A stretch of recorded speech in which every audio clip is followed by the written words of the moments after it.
メチワのルナチャンネル始まるよ。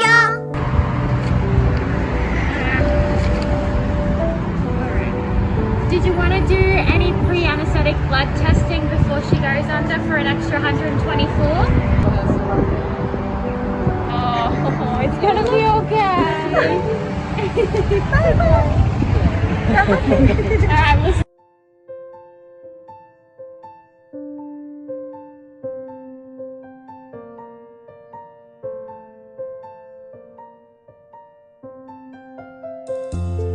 かもしれないんで、そしたらですね、今日一日飛ばしてもらっても大丈夫ですか？はい、ありがとうございます。はい。また何か心配なこととありましたか？はい、ありがとう頑張ったね。帰ろうね。でご飯とも全く問題ないはずなので、歯抜いても痛み止めで基本的には止まるので問題ないと思う。もしかしたら若干まだ血が若干出てるかもしれないんですけど、明日には止まってると思うので気にしないでください。はい。